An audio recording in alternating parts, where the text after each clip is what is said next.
7 out of 15 Title Tuesday winner. And they're playing against each other again. Magnus with the white pieces, showing up on time to this game, and that, I think, is a very good idea. Yeah, that was a forced move. Judging on how badly the opening went on the previous game, Magnus, as he lost 30-40 seconds. We'll see what happens here, but Abdusattorov will be thirsting for revenge after the World Blitz finals, where actually he was dominating a lot of those games. Yeah. Magnus was the one who ground him down in 2 endgames. This is going to be a fun one. Abdusattorov could also help out his countryman Sindarov by stopping Magnus in his tracks here, as we see a bit of a weird opening. It started life as a Slav defense, is now looking more like a French defense. But I can also see that Magnus is smiling quite a bit. It seems like he enjoys playing against Abdusattorov, and he's in a good mood right now. Queen a6. Okay, sure. I'll trade. I don't mind that. Okay, so we're in an endgame suddenly, and Magnus doesn't mind that. Yeah, he did beat Abdusattorov from 2 very, very drawish looking endgames, the World Blitz recently. Abdusattorov, I think it would have been tough to sleep after those losses. Like, he would never lose those to anyone else. Magnus just has this special something extra in the endgame, and we'll see if it pays off now. On paper, I think Black's done very well from the opening. Yeah. Objectively, because the light squared bishop, which is normally quite bad in the French defense, has been traded off. You have pawns on light squares, and you have a nice bishop on dark squares, so they complement each other very well. But Black has a little bit less space. Magnus can start throwing all the pawns forward. I don't know. We've seen Magnus do it so many times, outmaneuver opponents from positions like this. But it's impressive that despite, as you say, this history that Abdusattorov has with losing very equalish endgames against Magnus, that he was the one who said, I want to trade the queens. So it means that he does still have confidence. And he did actually, for a while here, have a better position according to the evaluation bar, now trading off another bishop, which means that Magnus is sitting there with a bishop that's moving on the same square as a lot of his pawns in the middle, making that bishop pretty bad. So, yeah, I would prefer Abdusattorov's position in this game so far. I agree. It's easier to play for Black, I would say, especially if he can get a scenario where he totally blocks the light squares, and it's just this very, very bad-looking bishop. But for now, Magnus does have dreams long-term of somehow getting this bishop over to a nicer diagonal, maybe, as he brings his knight forward. Oh, this is just a very high-quality game. Again, it doesn't look like blitz chess. It looks like 2 grandmasters slugging it out in a classical battle. Yeah. No mistakes yet from either side. Slightly better for Black, according to the evaluation bar. And yeah, they have. I feel like when you have 3.5 minutes in a position like this, that feels like an infinite amount of time because we're so used to seeing these players have these incredible time scrambles. But Magnus, he's making some reactions.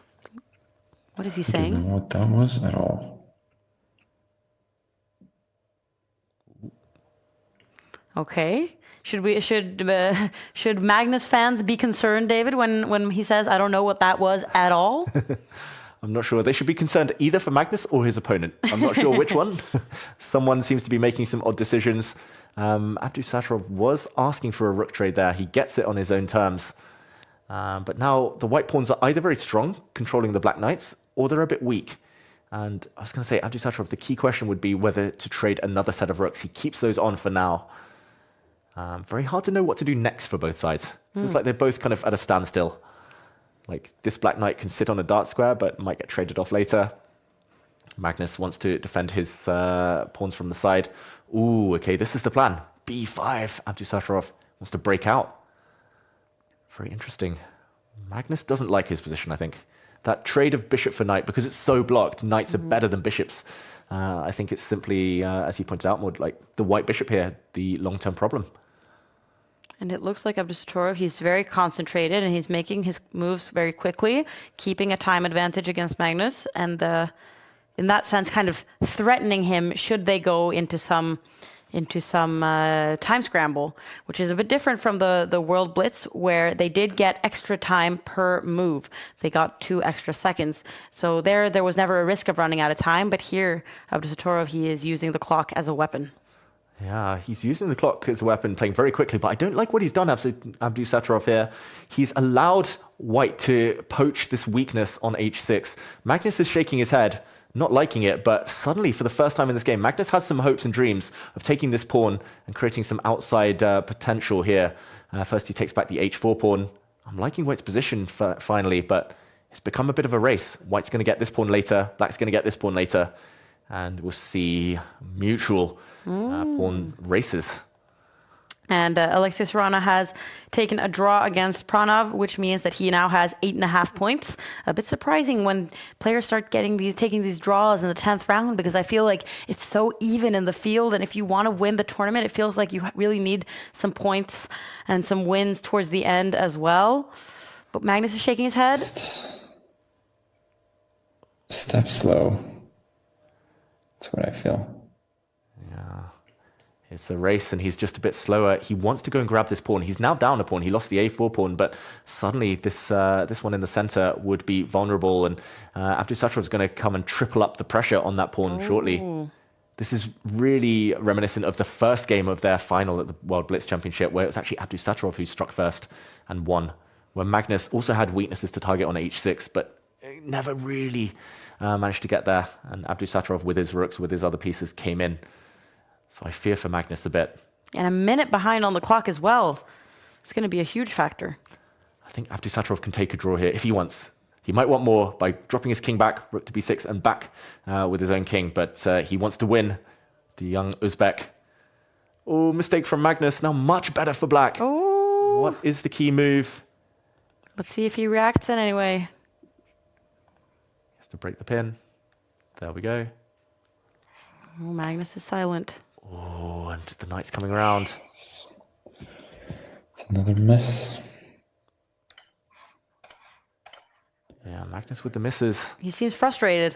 Yeah, he's far from his best here, and there are issues, mainly with the bishop now pinned. Magnus retreating as well. That's in the wrong direction. He's never really started this race, and now Abdusattorov can obtain a winning advantage in multiple ways. He attacks the white knight. You couldn't defend it because it would have been taken anyway. Now the black rook breaks through the other side of the board. 2-pawn advantage for black. Incoming again. That pawn in the center is weak. The bishop just so bad. The knights are too strong. Yeah, Magnus just wins, unfortunately. Magnus realizing that he's going to lose this game. Abdusattorov, he's going to have 8.5 points. He's going to be in the lead in that case. It's going to be revenge for the World Blitz final. Abdusattorov almost smiling now. You can see he senses it. Yeah. Unstoppable. Magnus gives up his bishop for that strong, powerful pass pawn. He's going to go for black's base of the chain here, but that's easily defendable.